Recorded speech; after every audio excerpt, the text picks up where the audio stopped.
A week before Christmas, I caught my family plotting to make me the babysitter for the guests' kids. So I switched my plans. On December 24th, Mom called, "Where are you?" I laughed and said, "Don't wait for me or the catering anymore tonight." I thought I was an expert at planning perfect moments for everyone else, especially my family. But then I overheard them planning my Christmas without me, turning me into the unpaid babysitter, and in that instant, my entire world shifted.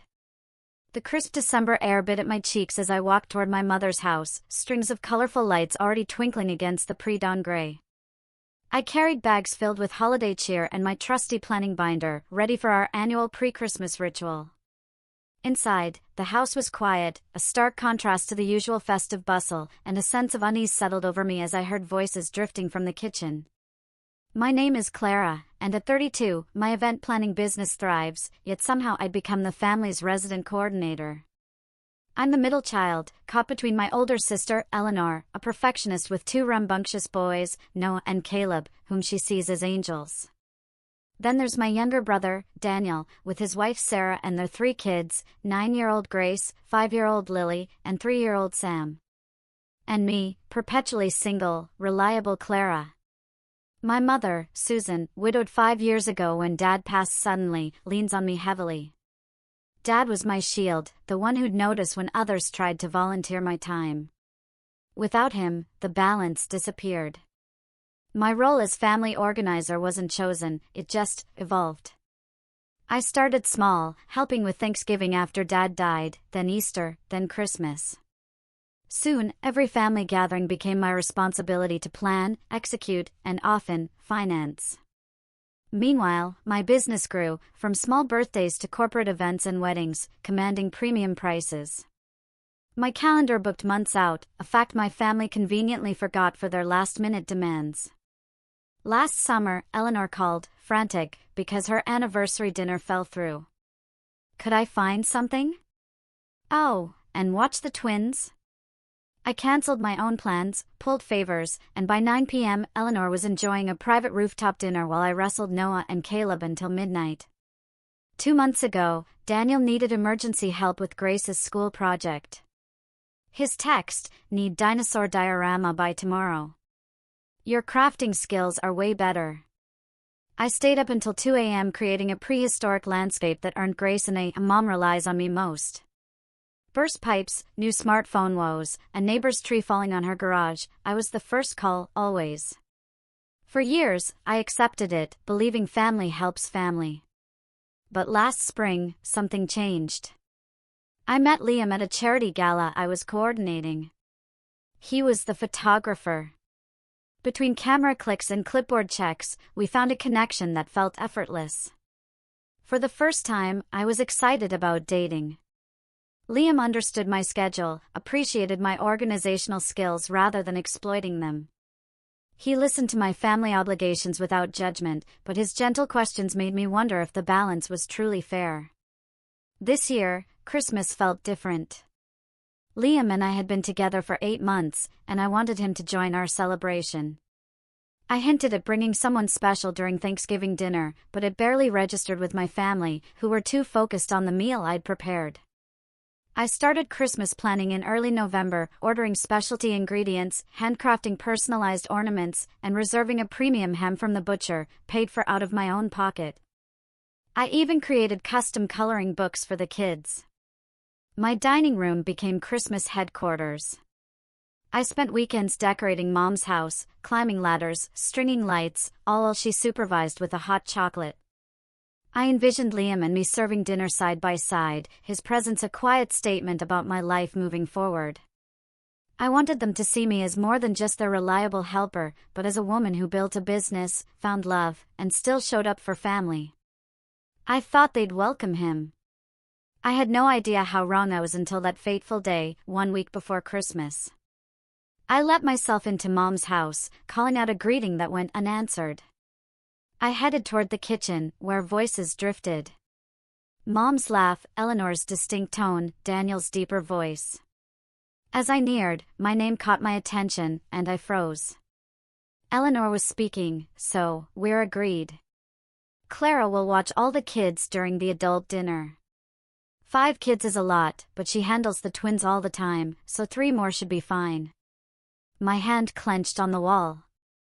This was the first I'd heard about a separate adult dinner. Christmas had always been everyone together. Mom responded, "Well, I think it makes sense. The kids' table will be chaotic, and Clara is so good with them. Plus, she already has all those activities planned." Those activities were for after dinner, meant for everyone to enjoy, not just babysitting entertainment. Daniel chimed in, "She can eat early with the kids, and then we can have our dinner in peace for once." Last year, Sam had that meltdown, and I barely tasted the food Clara spent all day cooking. A tightness squeezed my chest. Eleanor added, "And she'll handle the cleanup too, right?" "She always does." I was thinking we could open a nice bottle of wine this year without worrying about driving. Maybe even play some adult games after dinner. Mom laughed. "Well, it's not like Clara has other plans. No offense, but being single at the holidays means she has the time to help. We all have partners and children to consider." The word stung like a physical blow. I had explicitly mentioned Liam. Had they not listened? Or worse, dismissed it entirely? "Has she mentioned that photographer guy lately?" Daniel asked. "I thought that fizzled out months ago." "Oh, that was never serious," Mom dismissed. "Clara focuses too much on work for relationships to last. Remember that accountant a few years back? Same thing. My relationship history was being dissected, in my absence, with completely inaccurate information. The accountant had moved for a job, we parted amicably. And Liam was very much in my life, they'd know if they ever asked." "Well, it works out perfectly for us," Eleanor continued. "She can entertain the kids from 4 o'clock onward. I'll tell the twins to save their new toy demonstrations for Aunt Clara." Daniel added, "And she'll handle the Santa duties too, right? Wrapping the final gifts and arranging them under the tree after the kids go to sleep." "Of course," Mom confirmed. "Clara always does that." "And the Christmas breakfast the next morning? Remember those snowman pancakes last year? The kids adored those." I stood frozen, cataloging all the assumptions about my time. Not once had anyone asked if I was willing. Not once had they considered my own plans. "It's really convenient having an event planner in the family," Eleanor laughed.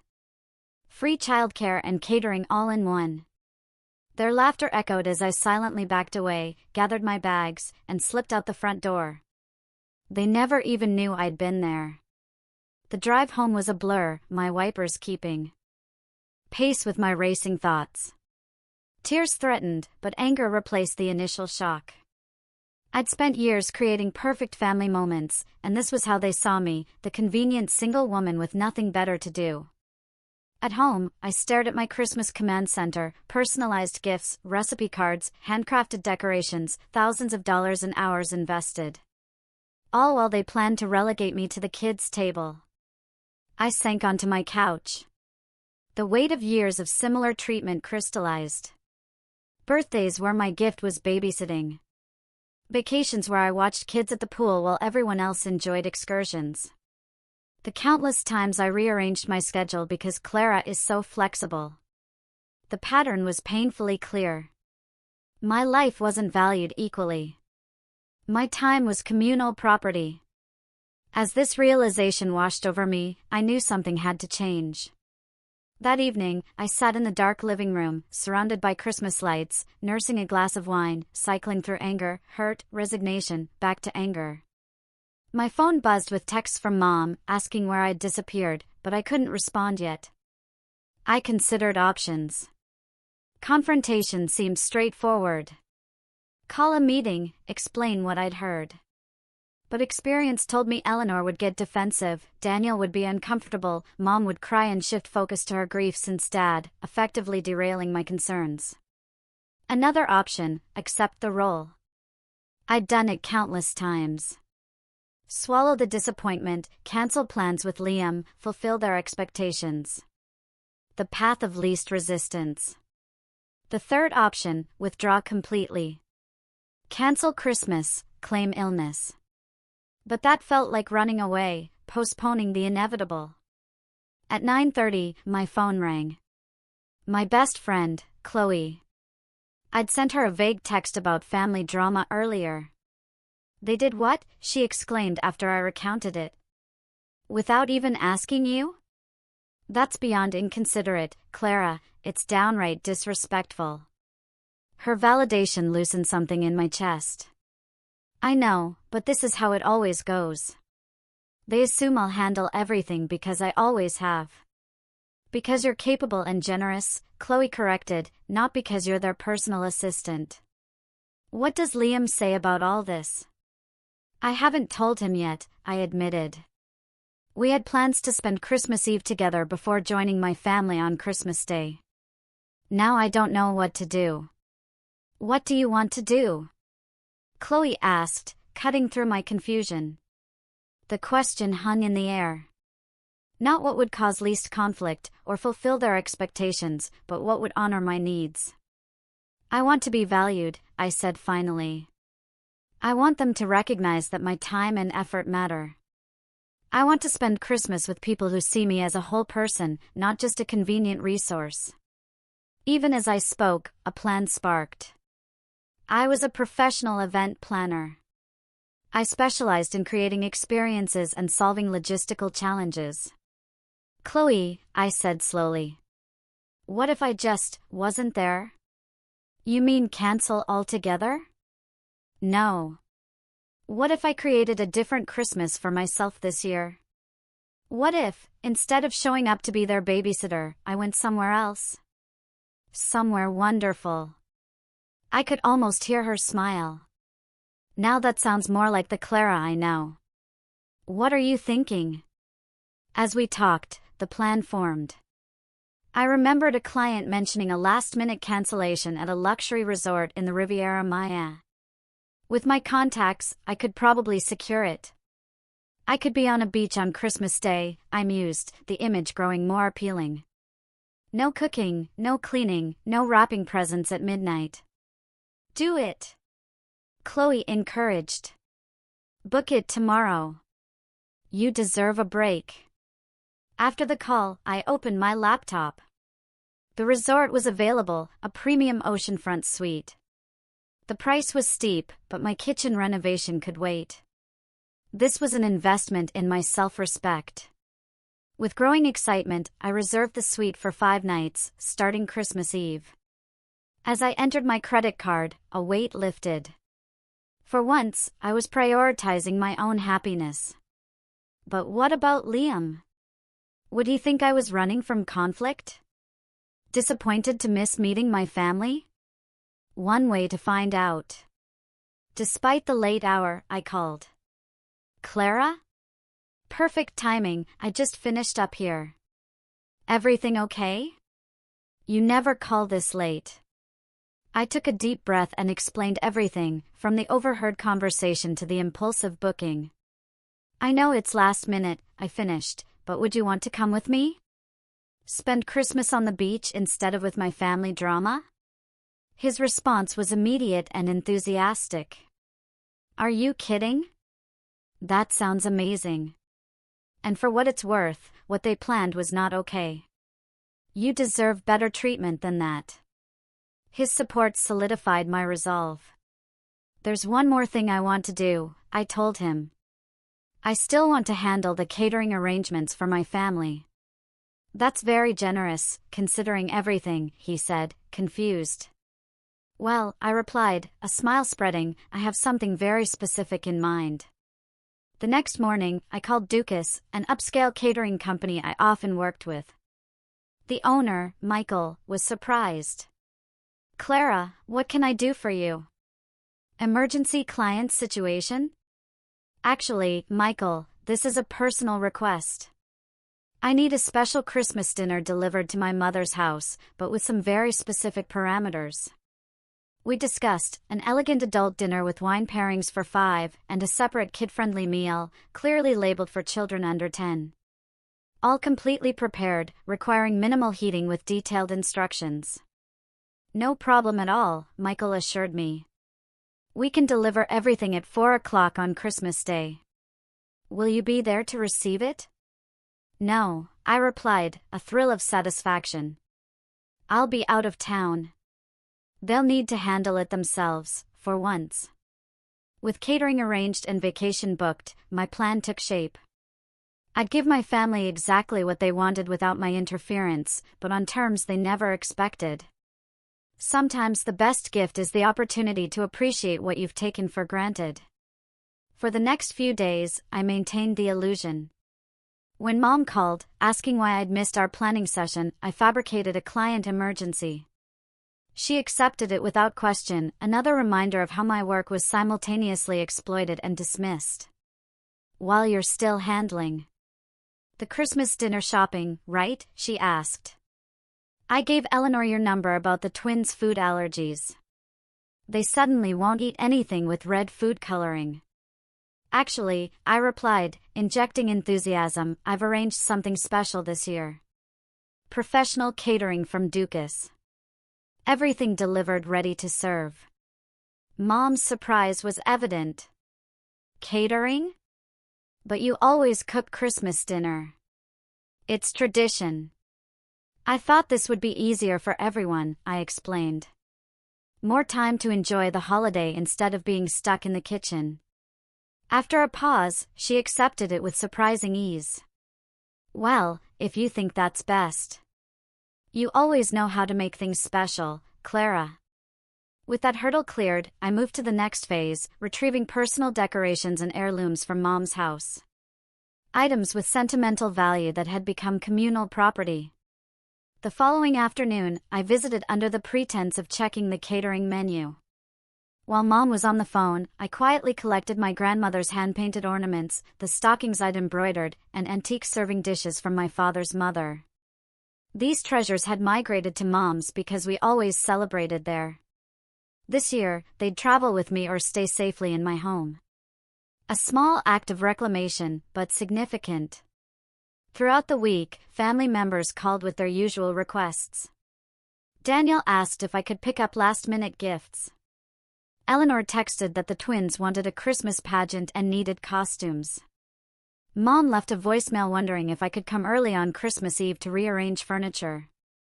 To each, I gave non-committal responses. I'll see what I can do, my schedule's pretty packed.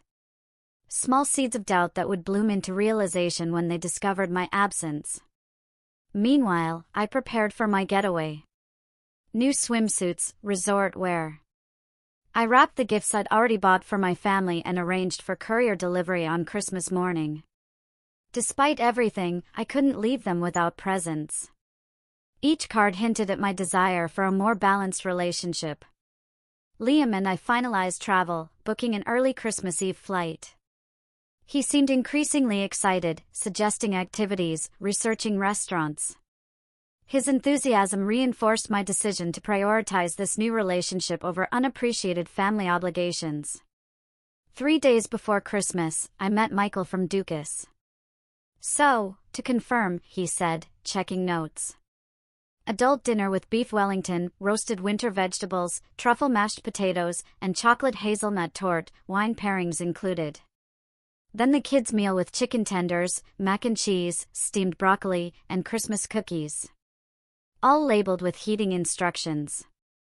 Perfect, I nodded. And the delivery address and time? 4 o'clock on Christmas Day. Michael looked up. All set. Though it's unusual for you not to be there. You're usually so hands-on.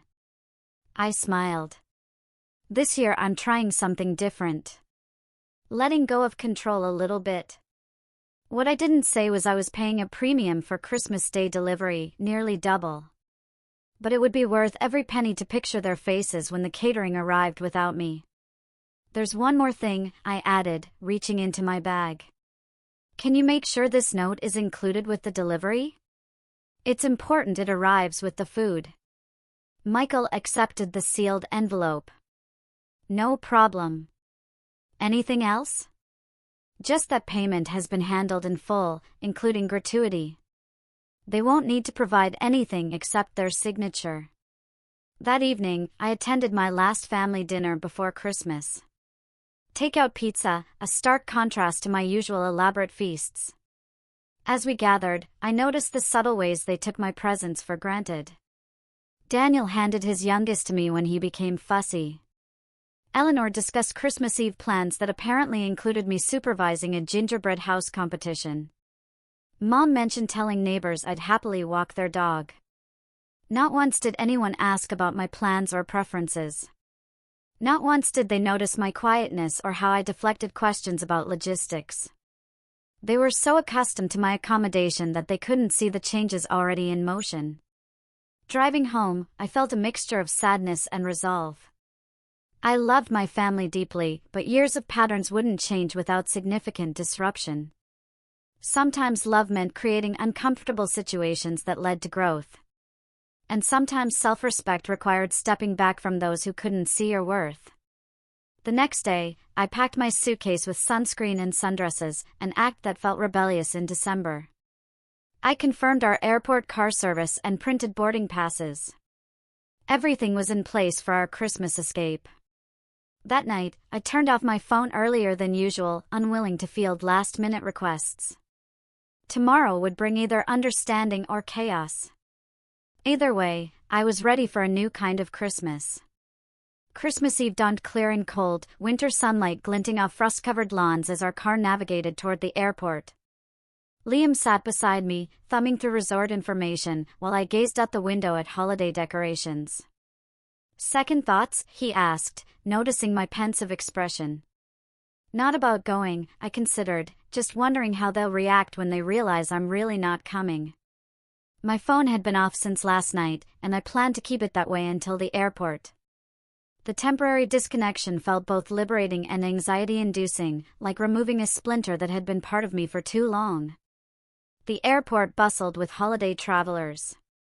We checked bags, navigated security with ease, finding ourselves with time to spare. In a tinsel-decorated cafe, I finally powered on my phone. The notifications flooded in: 6 missed calls from Mom, 4 from Eleanor, 3 texts from Daniel asking for batteries. Voicemails accumulated. I scrolled with strange detachment, as if reading about someone else's drama. The most recent text from Mom sent a chill. "Clara, where are you? We're waiting to start Christmas Eve breakfast. The children are asking for your cinnamon rolls. The cinnamon rolls I never agreed to make. The breakfast I never agreed to attend." Expectations piled upon assumptions, upon years of compliance. "They still have no idea," I murmured, showing Liam the messages. His eyebrows rose. "When are you going to tell them?" "Now," I decided, my finger hovering over Mom's contact.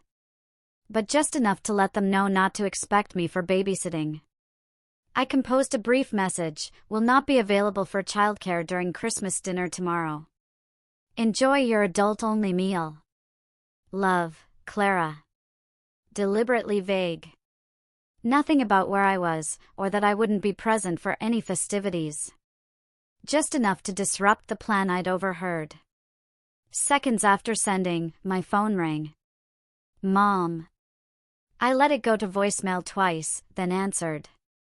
"Clara Elizabeth, where are you?" Her voice carried the sharp edge of someone unused to having expectations thwarted.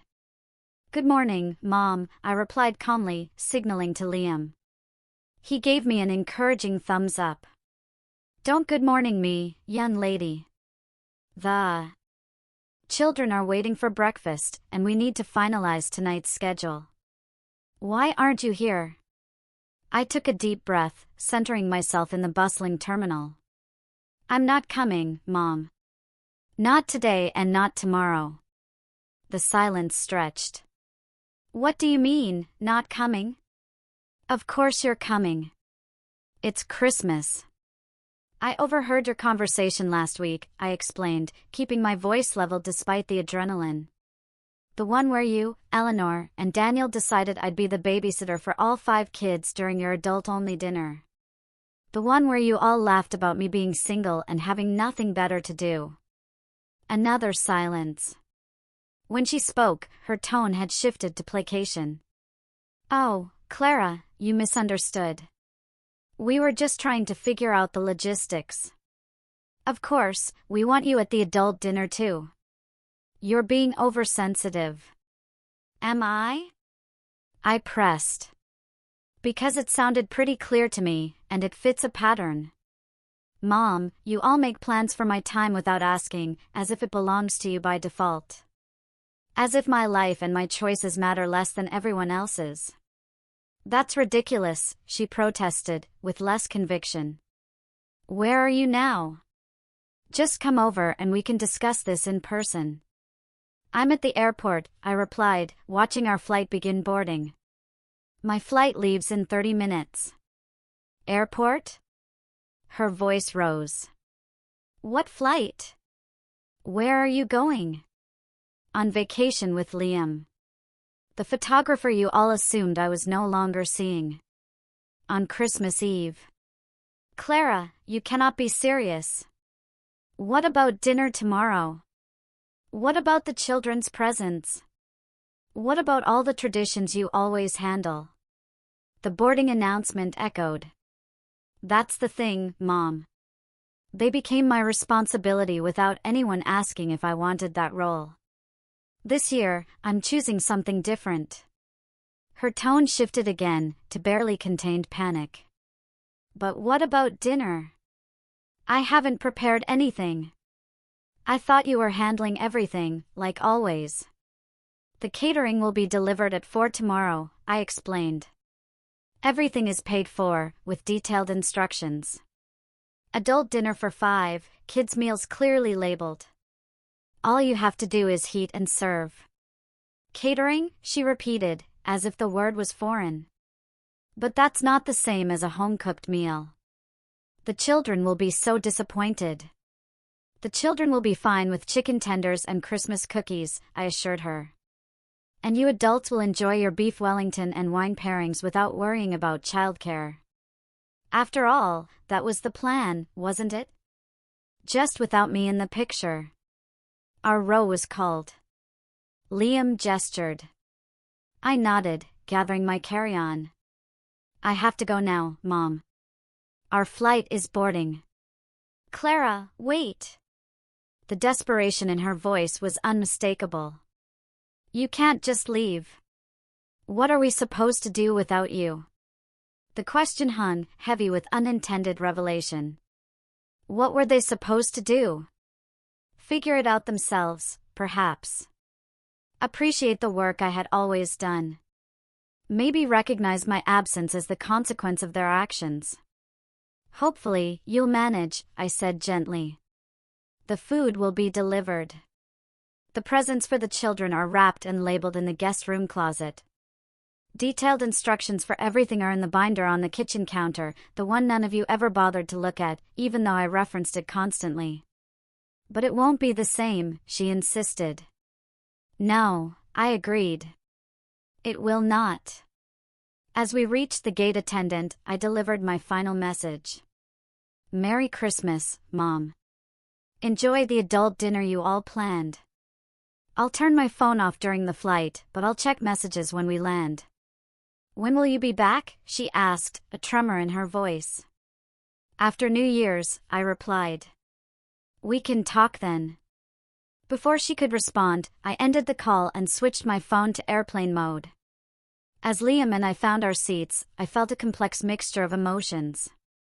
Guilt at disrupting the holiday, anxiety about the confrontation to come, but underlying it all, a profound sense of liberation. The plane taxied, the flight attendant delivered the safety briefing. As we took off, ascending through clouds into clear blue skies, I mentally shed the weight of expectations I had carried for far too long. Whatever awaited me upon return, I had finally advocated for my own worth. Liam squeezed my hand. You okay? I turned to him with a smile that felt more genuine than any I'd managed in weeks. I am now. Merry Christmas to us. As our plane soared south, I left behind the snow, the family drama, and years of unreciprocated accommodation.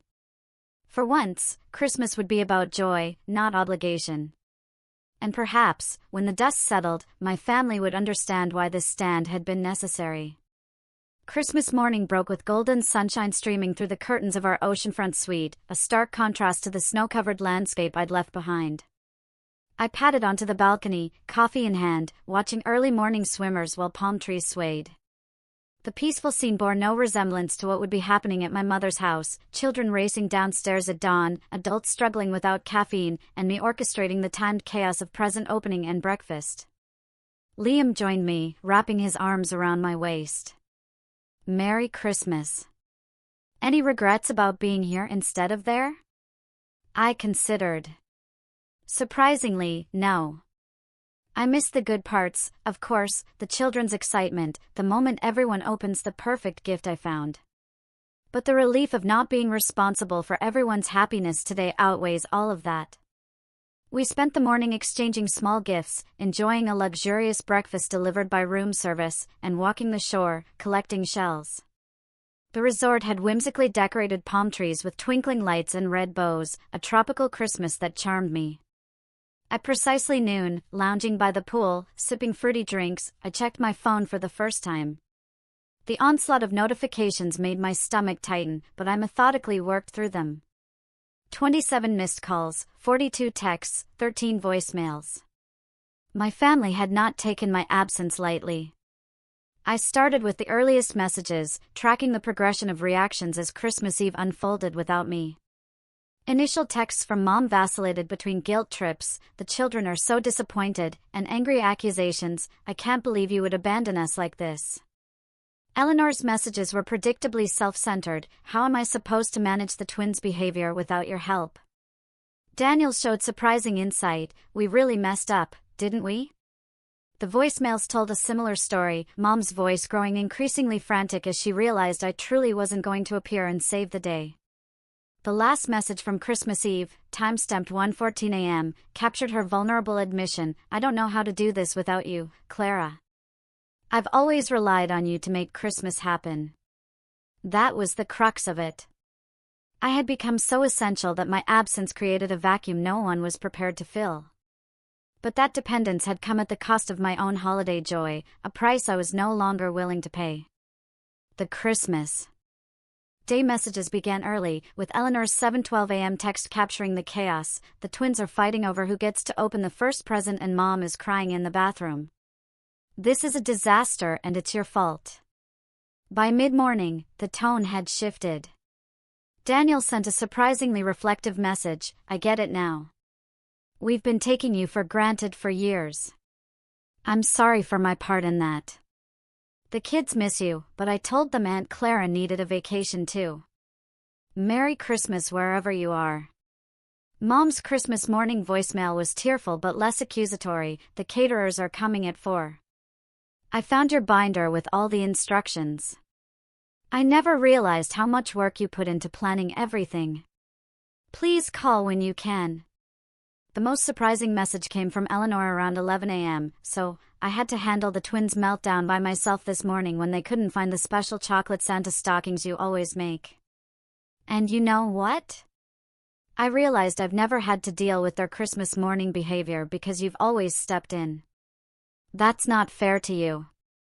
It's taken your dramatic exit for me to see that.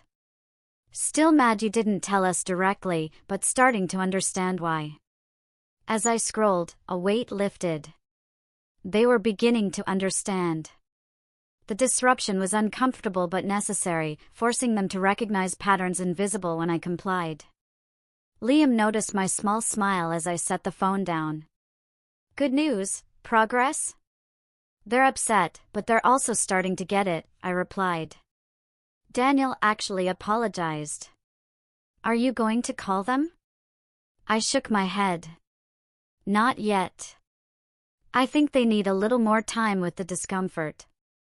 And honestly, so do I.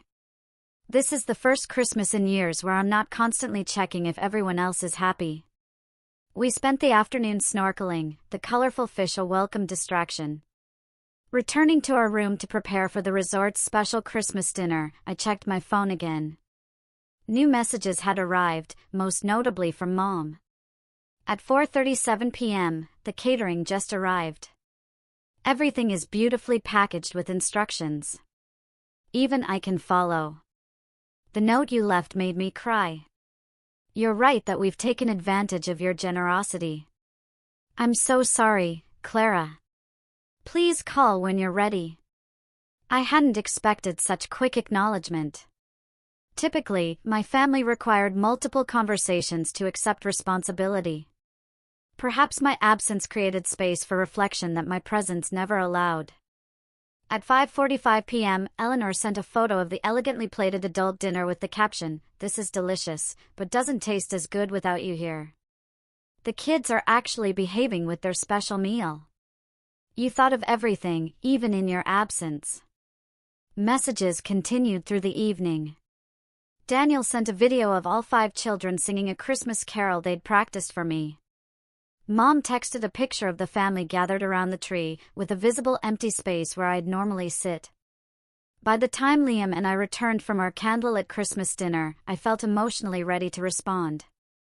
Not with a call, which might devolve into tearful demands, but with a group message. I composed it carefully, "Merry Christmas everyone. I'm safe and doing well. I needed this time away to process how I've been feeling for years when I overheard you planning to use me as the default babysitter without even asking. It crystallized a pattern that's been happening for too long.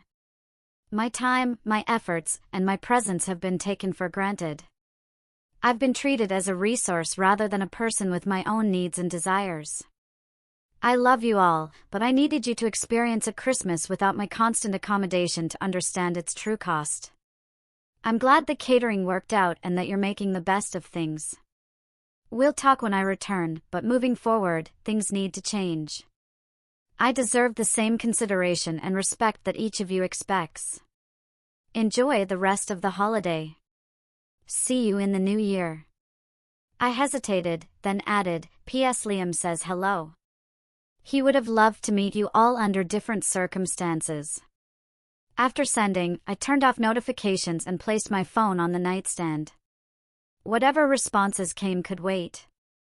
Tonight was for watching the moonlight on the ocean, appreciating the gift I'd given myself, the freedom to prioritize my own happiness. As we fell asleep to the sound of waves, I felt a piece missing from Christmas for years. Sometimes the most loving thing you can do for yourself and others is to step away and create space for change. My family's initial reaction suggested they were capable of growth, but only time would tell if this disruption would lead to lasting transformation. Either way, I had taken the first crucial step toward a more balanced relationship with the people I loved, and that was a Christmas gift worth celebrating. 3 weeks after Christmas, I unlocked the door to my condo, wheeling my suitcase into the familiar space that felt different after my time away. The extended vacation with Liam had transformed into an exploration of local culture beyond the resort, with impromptu day trips and evenings sampling regional cuisine. It had been restorative, providing not just an escape from obligations, but a rediscovery of my own curiosity and spontaneity. The first family gathering after my return was scheduled for the following Sunday, a birthday celebration for my nephew, Sam. I approached it with a mixture of determination and apprehension, unsure if the insights from Christmas would translate into meaningful changes or revert to old patterns.